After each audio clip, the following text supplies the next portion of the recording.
Hi අද මම ඔයාලට අරගෙන ආවා ගෑවුන තැන කන්න පුළුවන් හරිම රස සැමන් රෙසිපි එකක්. අවශ්‍ය කරන හැමදේම ලෑස්ති කරගෙන පෑන් එකට මුලින්ම තෙල් ටිකක් එකතු කරගන්නවා. තෙල් ටික රත් වෙද්දී මුලින්ම මම ඒකට අබ ඇට ටිකක්, උළු හාල් ටිකක්, කුරුඳු පොතු කෑල්ලක්, රම්පේ කරපිංචා එකතු කරගන්නවා. මේ අබ එක කළු පාට එක නෙමෙයි සුදු පාට එක. ඊගාවට මම බීලෝණු, තක්කාලි, අමු මිරිස් එකතු කරගත්තා.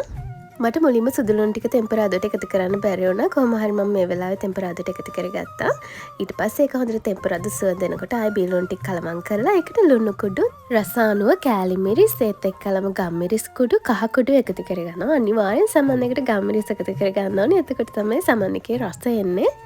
අර බීලුණු ටිකේ හොඳට ස්පයිසස් ටික ගෑවි තෙලෙන් තැම්බෙන්න දුන්නට පස්සේ අන්තිමට සමන් ටික එකතු කරගන්න. සමන් ටික එකතු කරගෙන බොහොම පරිස්සමින් තමයි කලවම් කරන්න ඕනේ. නැත්නම් සමන් ටික කෑලි ගියාට පස්සේ රසක් දැනෙන්නේ නැහැනේ. ඊට පස්සේ අන්තිමටම අපි අර සමන් ටින් එකේ තියෙන වතුර ටිකක් එකතු කරලා මේක හොඳට තැම්බෙන්න තියන්න ඕනේ. ඉතින් ඔයාලා සමන් හදන්න මේ විදිහට නෙමෙයි එක දවසක් මේ විදිහට හදලා බලන්නකෝ.